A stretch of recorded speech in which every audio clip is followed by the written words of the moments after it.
NATO tekitas juba juulis Venemaal šokilaineid. Ukrainale on lubatud miljardeid dollareid sõjalist abi, samuti tunnustust kui võtmetähtsusega julgeolekupartnerit NATOs. Aga NATO pole veel lõpetanud. See valmistub Venemaa vastu midagi uut vallandama, midagi ebainimlikku. See kõik käib Venemaa isoleerimise kohta, kuna Venemaa piirile ehitatakse üles inimkoosseisuta armeed. Ja kõik taandub tehnoloogiale, mida Venemaa pole veel kaugeltki suutnud omandada, tehisintellektile. Business Insideri poolt nähtud uued dokumendid paljastavad kõik.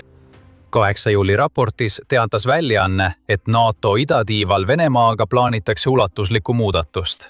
Uus raudne eesriie, mis on kohandatud 21. sajandile, võimaldab NATOl ära kasutada oma tohutut tehisintellekti edumaad Venemaa ees. Piiri hakkab kaitsma tohutu tehisintellektil põhinev hävitusvõrgustik, mis on loodud üheks eesmärgiks. Astuda masinatega vastu inimjõule ja tehnikale juba enne, kui ükski NATO sõdur peab lahinguväljal oma elu ohtu seadma.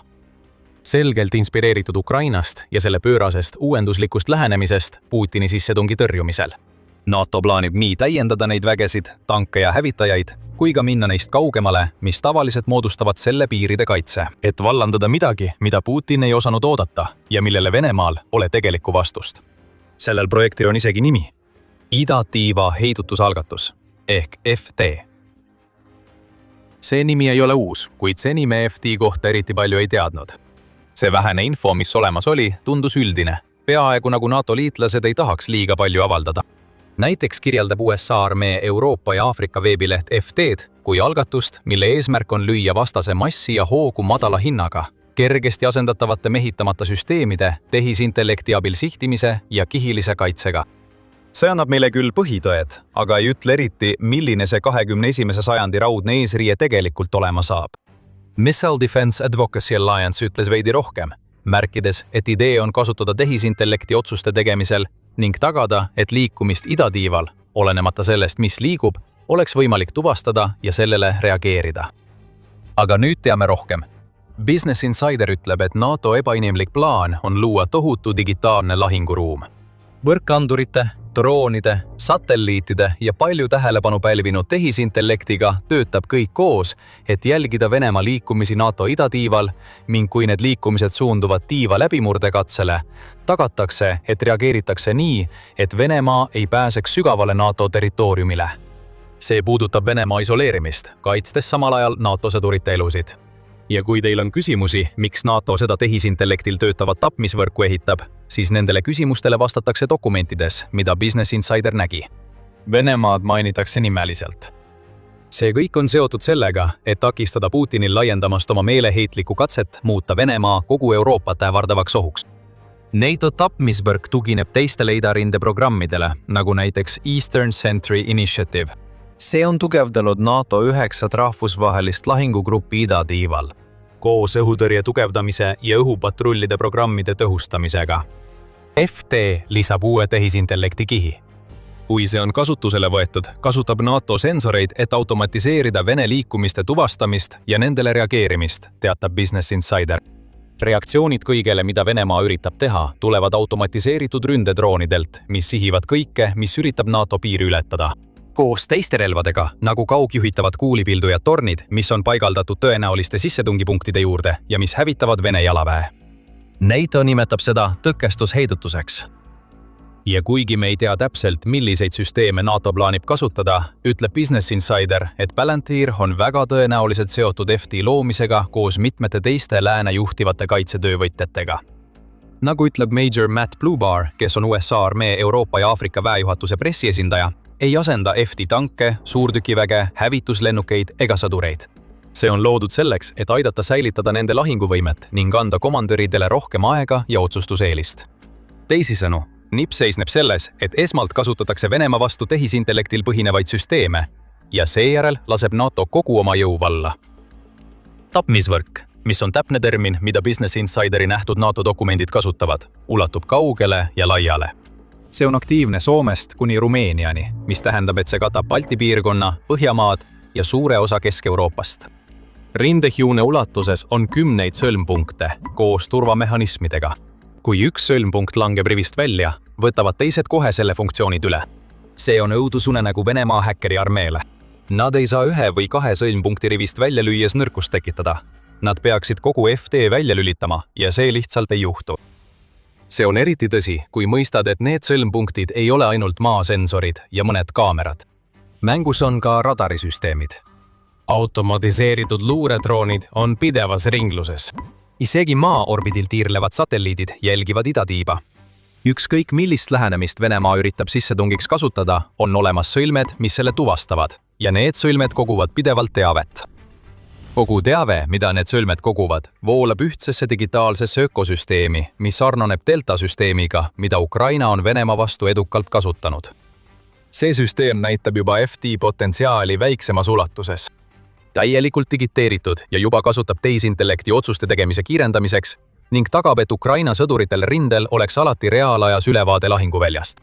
See süsteem on võtmetähtsusega Ukraina võimele tuvastada sihtmärke, edastada teavet vastavatele üksustele ja seejärel see sihtmärk hävitada. FD teeb midagi sarnast. Mainisime varem, et Palantir on FD jaoks võtmetähtsusega. Business Insider ütleb, et ettevõtte Maveni nutikas süsteem saab olema NATO uue Killwebi tuumaks, toimides kogu projekti tehisintellekti ajuna.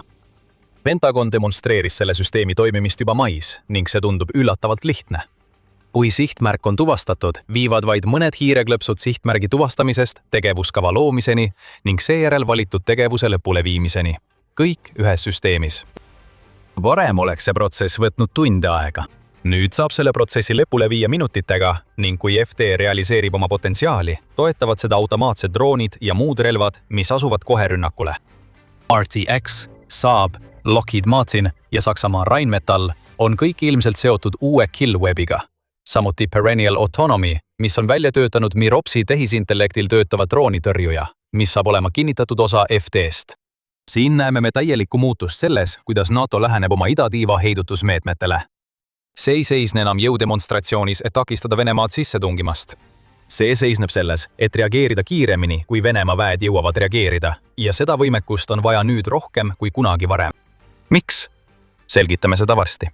Aga enne seda, see on sõjasaade. Kui saad meie kanalilt väärtuslikku teavet, vajuta telli ja pane märguannete kelluke tööle, et näeksid meid oma voos veelgi rohkem. Just sellepärast on FD nii oluline. Oleme puudutanud mõtet, et NATO idatiiva kaudu reageeritakse Venemaa sissetungile koheselt. Venemaal on selles piirkonnas 2 eelist, mass ja hoog. Nii tõhus kui Ukraina on olnud Venemaa armee nõrgestamisel, kujutab täielikult mobiliseeritud Venemaa endast tohutut oht. 100 000 sõdurid võiksid saada ülesandeks tungida NATO territooriumile ning kui neid ei peatata, suudaksid need sõdurid kiiresti edasi liikuda. NATOl muidugi olemasolevad piiride kaitsesüsteemid, kuid täieliku Venemaa sissetungi tohutu jõud ületaks need kaitsed kiiresti, kui Putin otsustab täielikult pühenduda. Ja just selleks NATO siin valmistubki, kõige hullemaks stsenaariumiks. Me mainisime varem heidutustõkestamise kaudu. See põhimõte tähendab täielikku muutust selles, kuidas NATO läheneb Venemaa poolt esitatavale ohule. Aastakümneid varem tugines NATO karistuse kaudu heidutamisele. Lühidalt öeldes oli idee selles, et kõik, mida Venemaa üritaks teha, tooks kaasa otsese karistuse, omamoodi hoiatava noomituse, mis annaks Venemaale märku, et ta ei tohiks liiga enesekindlaks muutuda. See võib-olla alahindab seda kontseptsiooni. Üldine mõte oli näidata Venemaale, et ükskõik, mida tema suudab teha, suudab NATO vastuseks teha veel paremini. See hõlmab ka tuumarelvi. Kui Venemaa laseb välja tuumarelva, on NATOl piisavalt relvi valmis, et Venemaad karistada ja sundida teda oma tegevusest loobuma. See lähenemine on töötanud suurema osa NATO olemasolu ajast. Kuigi NATO ja Venemaa vahel on olnud palju pingeid, eriti külma sõja ajal, ei ole Venemaa kunagi alustanud täiemahulist sissetungi ühegi NATO liikmesriigi territooriumile. Just seetõttu, et ta teadis, et sellele järgneb karistus. Aga alates sellest, kui Putin tungis Ukrainasse, on see reageerimisel põhinev lähenemine seatud kahtluse alla. Putin on hullumeelne. Ta on seda näidanud sellega, kui palju ohvreid ta on olnud valmis tooma, et jätkata oma sissetungi Ukrainasse. Eriti kui asi puudutab Venemaa rahva verd. Ja NATO jälgib väga tähelepanelikult, mida ta järgmisena teeb. Idatiib on juba kaitstud. Hänkid, hävituslennukid ja väed, mida me juba mainisime, täidavad kindlat rolli. Iga territoorium, mille Venemaa võiks sissetungi käigus vallutada, võetakse tagasi. Eriti kui NATO paneb oma logistika tööle ja toob rindele rohkem vägesid ja varustust, surudes lõpuks Venemaa tagasi, et võimaldada vabastamist. Muidugi on sellel lähenemisel kaks probleemi. Esiteks tähendab see Venemaaga otsesesse võitlusse astumist, mis toob kaasa inimkaotusi ja varustuse kaotusi. Kui Vladimir Putin on Ukrainas midagi näidanud, siis seda, et ta on valmis ohverdama sõdurite elusid ja lubama miljardite dollarite väärtuses varustust kaotada ainult selleks, et saada väikeseid maatükke enda kontrolli alla. Teiseks tugineb see lähenemine sellele, et tegemist on juhiga, kes ei ole kinnisideeliselt oma nägemuse järgi uut maailma loomas. Teisisõnu, Venemaa president, kes räägib küll suuri sõnu, kuid ei tee eriti midagi, kui asi puudutab NATO piiride ähvardamist. Vladimir Putin ei ole selline inimene. Vähemalt mitte alates Ukrainasse tungimisest. Ja see ongi peamine põhjus, miks FD on vajalik. Venemaa tegeleb juba piiriülese sõjapidamisega, ehkki mitte tavapärases mõttes, mis tähendab, et NATO traditsiooniline lähenemine piirikaitsele on suure surve all. See ei seisne ainult Putini hoiatustes, kuigi need mängivad kindlasti oma rolli. Juba. 2025 aasta oktoobris väitis Putin, et Euroopa sõjalised jõudude koondamised sunnivad Venemaad tegutsema, olles teadlikult pime selle suhtes, et need koondamised toimuvad just selle tõttu, mida Venemaa Ukrainas tegi. Putin on samuti püüdnud NATOt seestpoolt lõhestada, mis ilmneb eriti tema katsetes mõjutada Trumpi administratsiooni nägema NATOt kui parasiiti, mis toetub ainult USA-le. Samuti tuleb arvestada juulis ilmunud raportitega, milles avalikustati, et USA luure on hoiatanud Poolat, et Venemaa plaanib nende territooriumil peagi midagi suurt. Putin on palju lärmi teinud, kuid see pole eriti üllatav. Probleem on selles, et sellele lärmile lisanduvad ka piiriäärsed tegevused. Me näeme, kuidas Venemaa rajab taristut oma piiridele Balti ja Põhjamaadega. See taristu võimaldaks Venemaal lõpuks paigutada kuni 115 000 sõdurit NATO idatiivale, teatas Militarni juunis, mis toetab seda jõudu ja hoogu, millest me rääkisime. Lisaks sellele jõukogumisele on Venemaa korduvalt rikkunud NATO territooriumi kogu Ukraina sõja vältel. Oleme näinud droone lendamas Poolasse ja Rumeeniasse. Vene hävitajad on sisenenud Eesti õhuruumi. Lisaks luuravad Vene luurelaevad ja allveelaevad NATO vetes.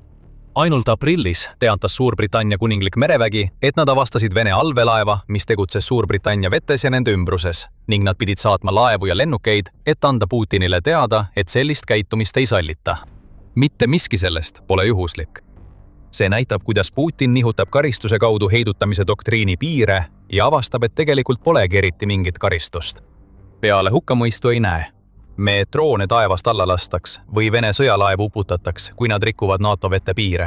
Kõik see annab Putinile enesekindlust ja see on viimane asi, mida NATO peaks tegema, kui on selge, et Venemaa juht on sõjateel, mis võib peagi ulatuda kaugemale Ukrainast. Seetõttu ongi uus NATO doktriin. Inimesteta heidutus, mis on loodud tegema enamat kui lihtsalt tagantjärele reageerima. FD olemasolul suudab NATO peatada kõik, mida Venemaa tulevikus üritab. Sissetungi peatamine selle sulgemisega annab NATOle aega suunata sõdureid ja varustust idarindele, et see sissetung tagasi tõrjuda juba ammu enne seda, kui Venemaa jõuab hõivata märkimisväärseid alasid. Vähemalt teoorias on see nii. FD on NATO piiride kaitse ümbermõtestamine ning seda luuakse, sest NATO õpib Ukraina sõjast palju väärtuslikke õppetunde. Eriti mis puudutab masinat esmast võitlust ja inimeste sekkumist alles siis, kui see on vältimatu. Ukraina on selle lähenemise meistriks saanud. Selle droonid, alates FPV-droonidest, mis patrullivad tapatsoone, kuni kesk- ja sügavlöögidroonideni, mis purustavad Vene logistikat, energiatootmist ja sõjalisi objekte on peamine põhjus, miks Ukraina pole mitte ainult Venemaa sissetungi üle elanud, vaid on põhjustanud Putini armeele nii palju kahju. Ukraina maismaarobotid täidavad nüüd rohkem logistika- ja evakuatsioonimissioone kui kunagi varem. Ainult juunis üle 16 600 missiooni. Droonide arvele langeb valdav osa Ukraina hävitustest. Umbes 80% Ukraina rünnakutest Venemaa vastu viiakse nüüd läbi droonidega ja see number ainult kasvab. NATO näeb selles lähenemises väärtust. Samuti näeb NATO, et Ukraina sõda annab väärtuslikku teavet selle kohta, milline hakkab välja nägema lähituleviku lahinguväli, nii robootika ja droonide kasutamise kui ka tehisintellekti tähtsuse poolest kaasaegses sõjapidamises. Me liigume tuleviku poole, kus robotid võitlevad robotitega, spekuleeris BBC juba mais. Ja see tähendab, et sõdurid asuvad robotarmee tagaosas. Sõjas Venemaa ja NATO vahel ei ole küsimus selles, kui palju inimjõudu Venemaa suudab välja panna, vähemalt ideaalis mitte. Oluline saab olema see, kui palju roboteid kumbki pool suudab välja panna, ning see, kes selles vallas eelise saavutab, on kõige tõenäolisemalt võitja. Tehisintellekti vallas on Ukrainas saadud rohkem õppetunde, kui me FTs näeme. Me mainisime, et FD hakkab kasutama tehisintellektil põhinevaid tõrjedroone, et Vene ründedroonid taevast alla tuua. Ukraina on selle tehnoloogia teerajaja ja see on osutunud ülioluliseks. Need tõrjedroonid on võimaldanud Ukrainal automatiseerida 95% ründedroonide tõrjeprotsessist, teatab New York Times. Ning kõik, mida nad vajavad, on keskse süsteemi kasutamine sihtmärgi valimiseks. Tehisintellektil põhinev tõrjedroon teeb ülejäänu ise ära. Ukraina keskse löögikampaania käigus, mis on hävitanud Vene tagalat, näeme tehisintellektil põhinevate ründedroonide kasutuselevõttu Vene kütuse ja varustuse veokite hävitamiseks.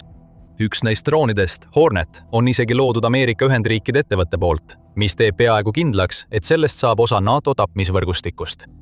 Nüüd jõuamegi sinna, kus see tehisintellektil põhinev lähenemine muutub tõeliselt oluliseks. NATOl on tehisintellekti vallas juba Venemaa ees edumaa olemas. Kuigi võib-olla pole õige nimetada Putinit tehisintellekti skeptikuks, on ta kindlasti tehnfoob, kellel on raske vabaneda külma sõja ajastu mõttelaadist, mis on selgelt mõjutanud tema sõda Ukraina. Seda väidab UNN, kelle sõnul on Putini hirm kaasaegsete tehnoloogiate ees viinud selleni, et Venemaa on tehisintellekti tehnoloogia vallas läänest ja Hiinast kaugele maha jäänud. Väljaanne viitab Stanfordi ülikooli poolt läbi viidud uuringule, kus Venemaa asetati jaanuaris tehisintellekti tööstuse võimsuse poolest 36 riigi seas 28. kohale. Tuleb meeles pidada, et Venemaal on Ukraina sõja näol selge stiimul, mis võiks motiveerida Putinit tehisintellekti toetama, kuid ta ei tee seda ikkagi. Jamestown Foundationi jaanuarikuu artikli kohaselt on Venemaa tehisintellekti arendamisel tõenäoliselt 3–5 aastat Lääne ja Hiina taga. Venemaad ei pidurda tehisintellekti vallas ainult Putini paranoia. Ajakiri Time tõi 18. juuni artiklis välja, et isegi kui Venemaa soovib saavutada tehisintellekti suveräänsust, seisab tal ees hiiglaslik ülesanne. Või peaksime ütlema mikroskoopiline ülesanne. Kiibid on tehisintellekti keskmes ning Venemaal puudub võimekus toota neid kiipe, mida tal oleks vaja, et saada selle valdkonna maailma liidriks. Isegi kui Venemaa avab Moskva riiklikus ülikoolis uusi tehisintellekti teaduskondi ja loobub õppemaksudest, et õpetada üliõpilasi tehisintellekti vallas nii hästi kui võimalik, takistab Putini meeleheitlik kontrollivajadus Venemaad edasi liikumast. Ajakiri Time toob esile, kuidas Putini paranoia halvab Venemaad tehisintellekti vallas. Vene tehisintellekti mudelid peavad austama Venemaa vaimseid ja moraalseid väärtusi, mis iganes see ka ei tähendaks. Lisa see ebamäärane nõue kiibi probleemile, sest Venemaa saab vajalikke kiipe hankida ainult variturult. See toimib kui tõrkuv kanal, mille kaudu Ameerikas toodetud kiibid riiki jõuavad. Ja on selge, et Venemaa jääb tehisintellekti vallas NATO liitlasriikidest ja Ukrainast kaugele maha. Kõik see on oluline FD kontekstis, sest see tähendab, et NATOl on Venemaa ees tohutu edumaa. Kui mass ja hoog on Venemaa eelised eelseisvas sõjas NATO vastu, siis tehnoloogia, innovatsioon ja see tehisintellekti edumaa on need, mida NATO mängu toob. FD on selle eelise kristalliseerumine. Ebainimlik sõlmede ja automatiseeritud süsteemide müür, mis teeb väga selgeks, mis juhtub iga Vene sõduri või varustusega, mis ületab piiri ja siseneb NATO territooriumile. Nad sülevad. Sama juhtub ka kõigega, mis neile järgneb. Ja see kõik juhtub sellepärast, et paranoiline Putin on nii veendunud, et tema vananenud taktikad võivad töötada, et ta on lasknud Venemaal tehisintellekti arengus kaugele maha jääda. Isegi kui ta peab sõda, mis on toonud tehisintellekti esiplaanile. Siiski on Putin piisavalt meeleheitel, et üritada NATO vastast sõda vallandada, isegi kui FD on paigas. Ta peab seda tegema. Kuna sõda Ukrainas ebaõnnestub, seisab Putin kodumaal silmitsi ohtlike küsimustega oma juhtimise kohta. Ta on samuti halvanud Venemaa kui geopoliitilise jõu. Venemaa juhi jaoks võib uus võitlus praegusest suurema vaenlase vastu olla ainus viis oma võimu säilitamiseks. Aga miks see võim üldse hakkas käest libisema? Me selgitame seda kõike oma videos, kus paljastame, et Venemaad ähvardab midagi veel hullemat kui kaotus Ukrainas. Vaadake seda videot ja siis tellige The Military Show, et ei jääks kunagi ilma meie analüüsidest NATO muutuvast lähenemisest Venemaa ohuga toimetulekul. Ja nagu alati, aitäh vaatamast!